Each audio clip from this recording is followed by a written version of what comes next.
So I'd like, first of all, to introduce you to Donnalee Dox, who is from the Texas University of Agriculture and Mining.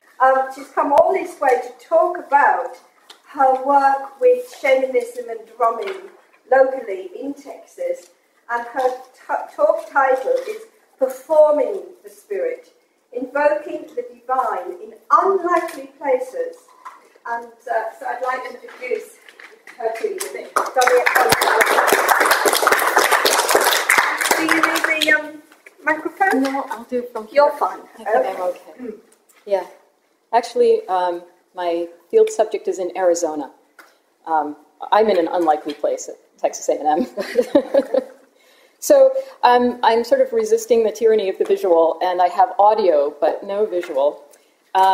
And the paper is largely descriptive, and I'm describing a particular event and what I would perceive as an exchange of the daimonic in an unlikely place. My discipline is performance studies, so I come to the daimonic through paradigms that suggest that performance is representational. And so within my own discipline, I'm constantly arguing it need not be, and that there are other modes of performance that we have not paid attention to, and this is one of them. So that just orients you a little bit disciplinarily. Okay. At the edge of an open-air crafts market in the American desert Southwest, a variety of performers take their hour on a circular stage area.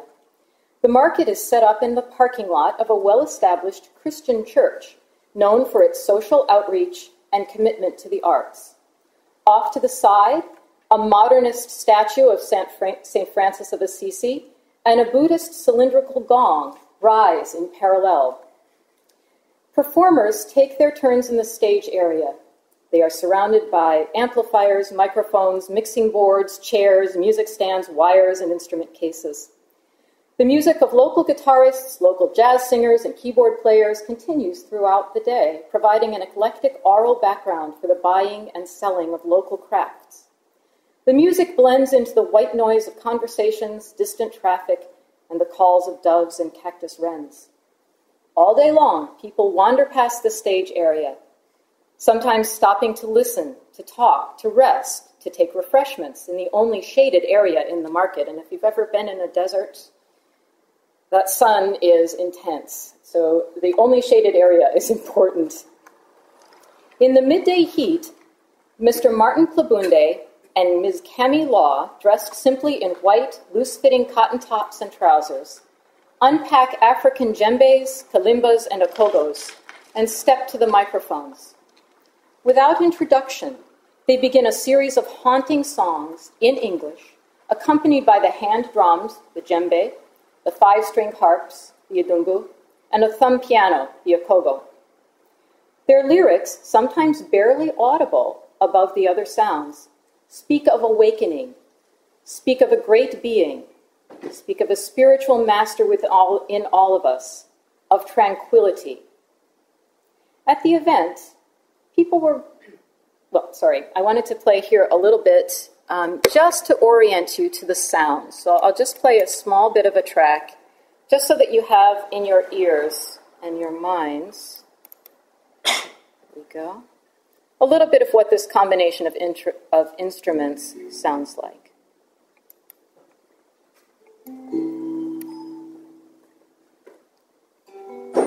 This is the title of this instrumental piece is called 8 Thoughts of a Great Being. This just gives you a sense of what the music is.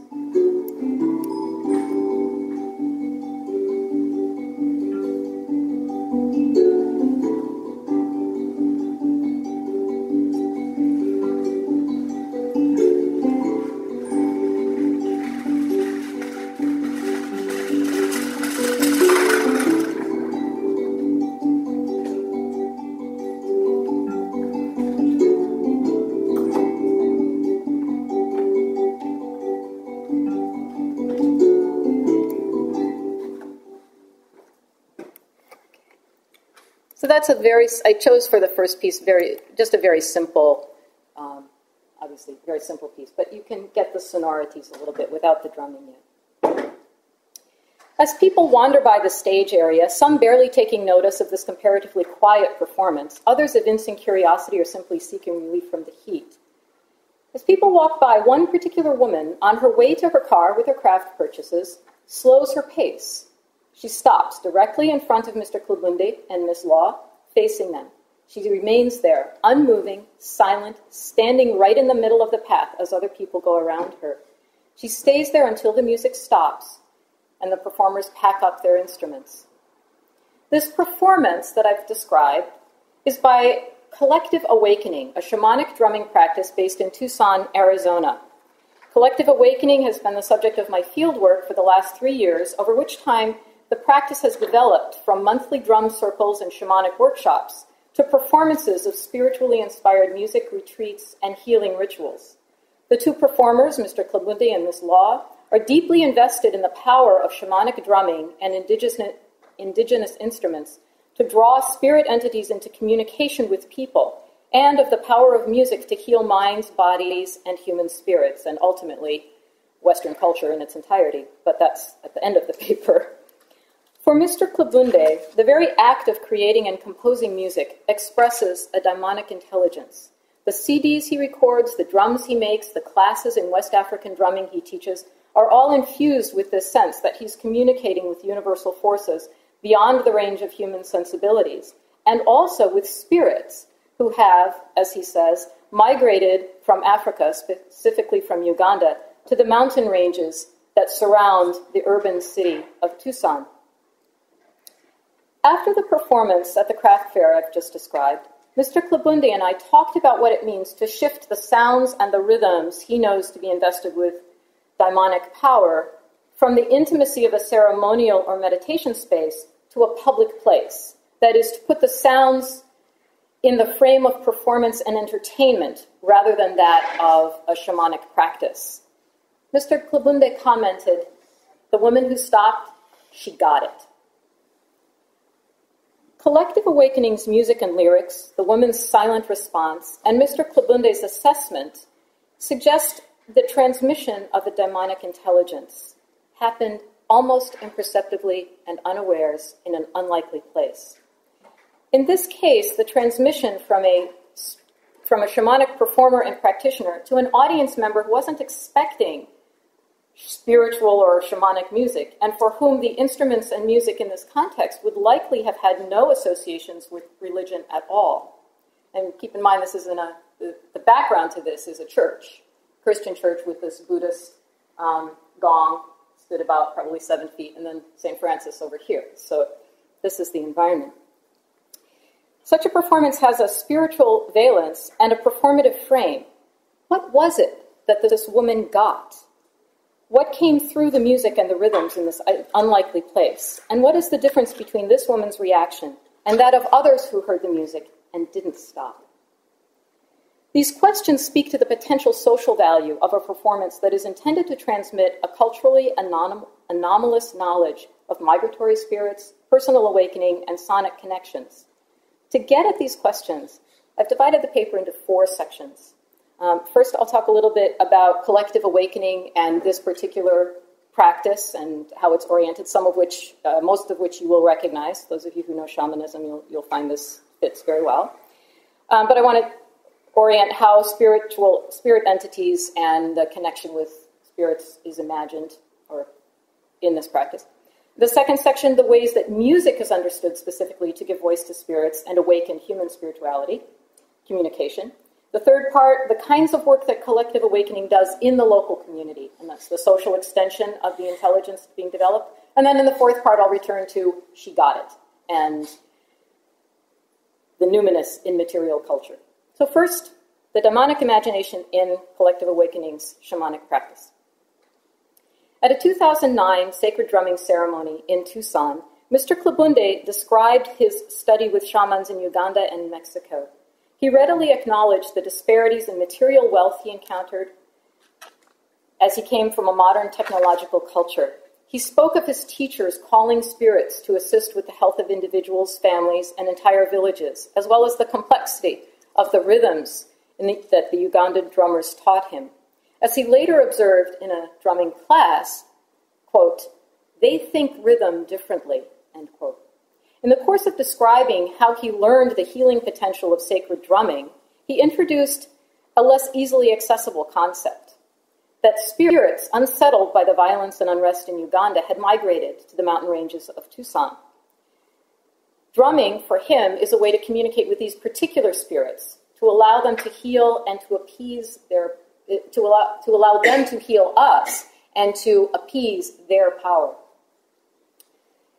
Mr. Klabunde is also a certified instructor with the Mamede Kita Tamtam Mandige International School of the Djembe, and an advanced student of a master healer from Mexico, from whom he learned to use the drum as a portal to spiritual worlds. He refers to himself, with this background, as, quote, "a light worker, a cosmic walker, and a dance maker, whose mission is to provide a path of awakening through music and selfless service to others." Neo-shamanism, the genre in which Mr. Klabunde's work would fit, Neo-shamanism has, of course, come under academic critique for issues of cultural appropriation and hybridity. And certainly Mr. Klabunde's work shares with other music and dance practices, healing practices, an emphasis on self-awareness, on awakening to a new consciousness, on social change through individual transformation, and unity of mind, body, spirit. These are characteristic if you've read some of the literature on the spiritual marketplace, Wade Clark Roof, or any of those folks who are writing about the sort of proliferation of and the materialization of spirituality. There's a way that we could fit his work into that if we wanted to, but we don't here. Collective awakenings practice certainly has New Age overtones in the language of an emerging global consciousness. It appeals to liberal humanist values and the vision of cross-cultural equality and individuality, and it assumes the privilege of recovering a pure indigenous wisdom to counter materialism in the modern world. So, yes, but I'm going to bracket that critique. Just wanted to get it out there so that you know that I know it. What is most interesting here, however, is the core of the practice, a distinctive cross-cultural image of the daimonic, in which people have lost the ability to communicate with spirits. In Mr. Klabunde's words, and here's a long quote, and when I'm more familiar with PowerPoint, I'll figure out how to put it up there. But for the moment, I'll read. So these are Mr. Klabunde's words.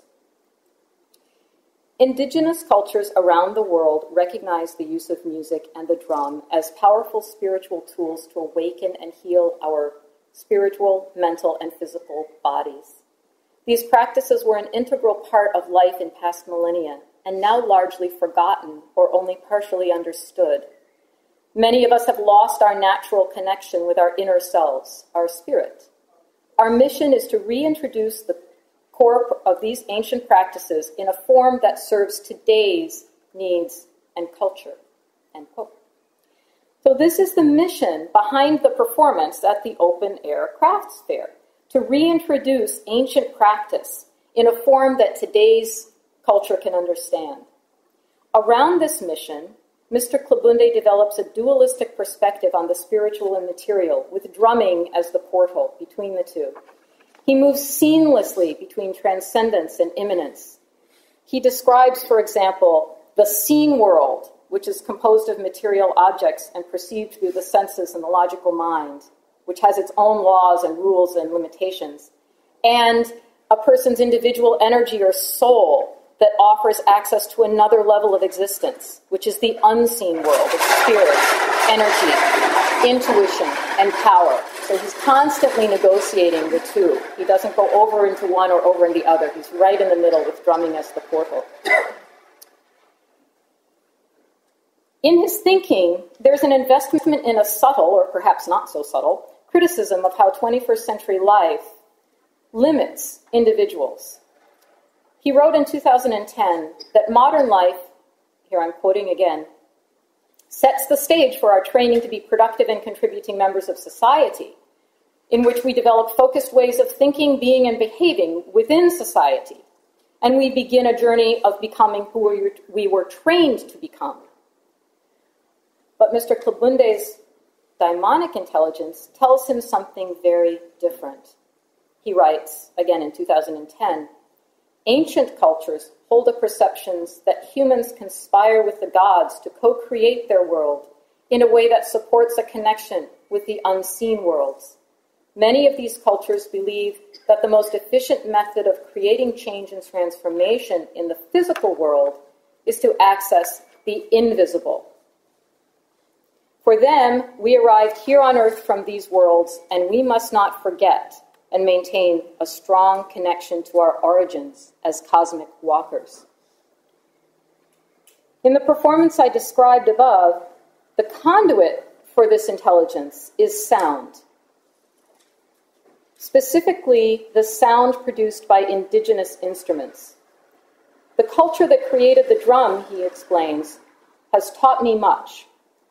The adungu, the okogo, and kalimba, and the gondo, which is a lyre, the djembe and dumdums from Mali and Guinea, the didgeridoo from Australia, Native American flutes and drums, ceremonial horns, bells, and bowls from Tibet. For him, all give voice to spirits and awaken human spirituality in ways violins or pianos or clarinets would not. So that's the first part. Second part.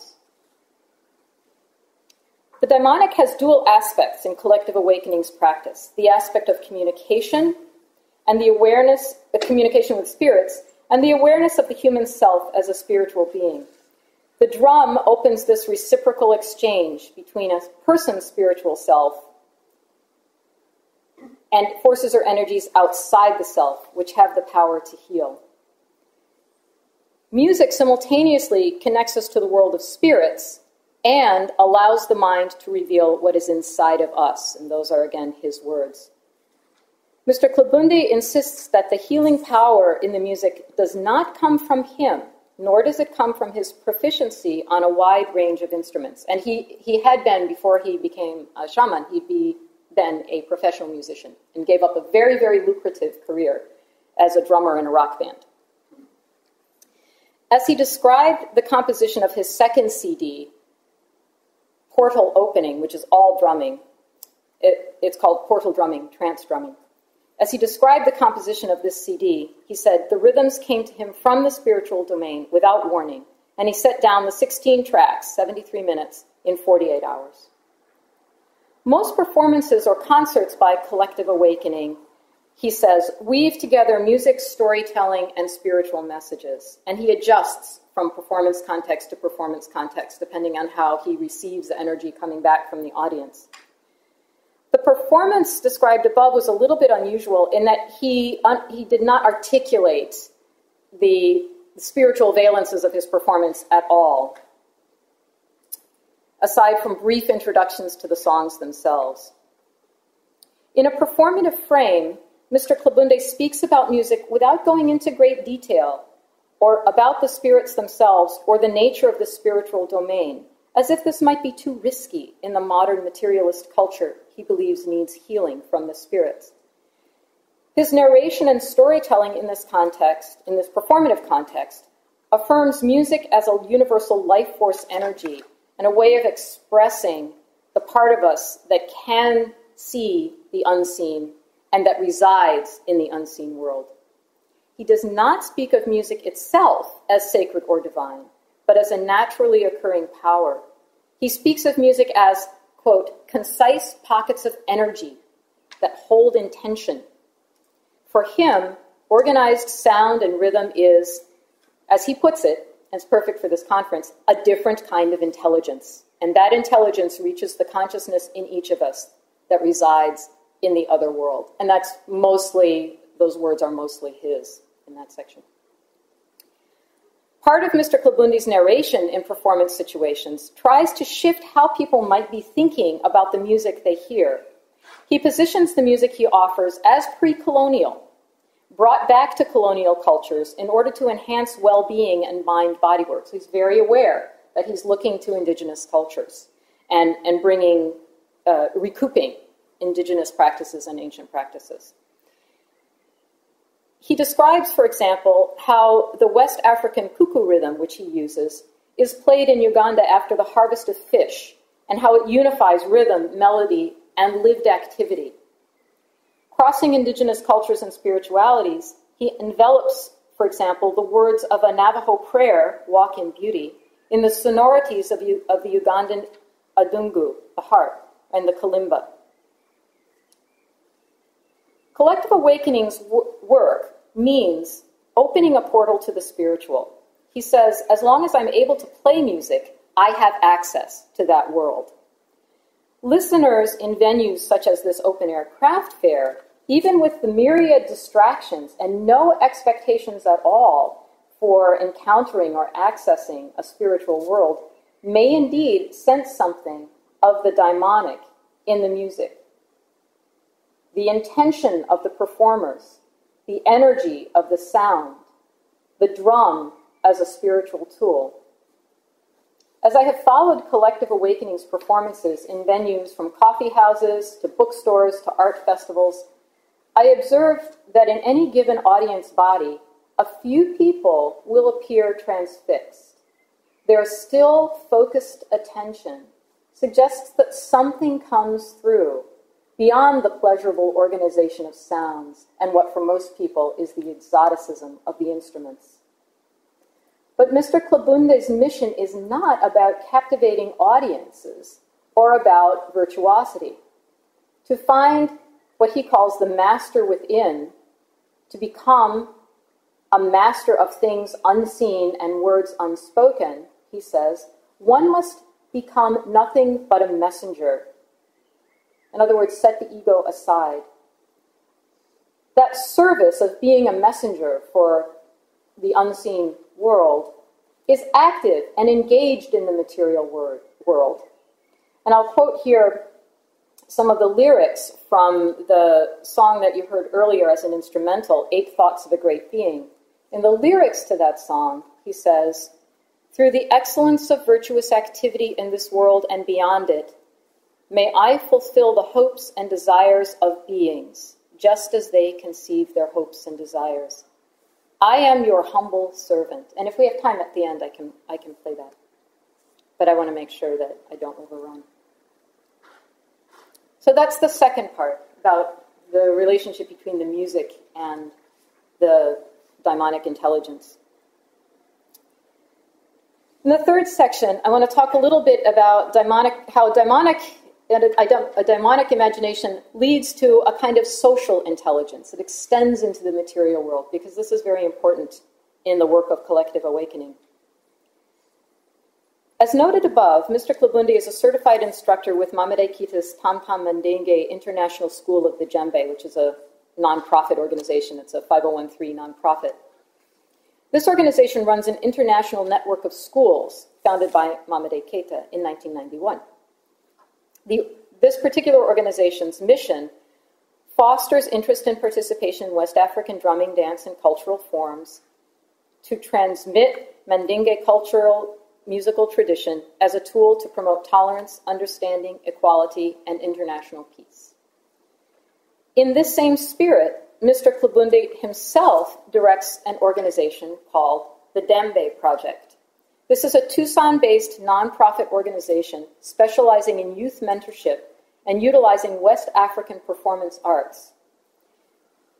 He has taught music in over 75 schools and is well known in his base city of Tucson as a community activist.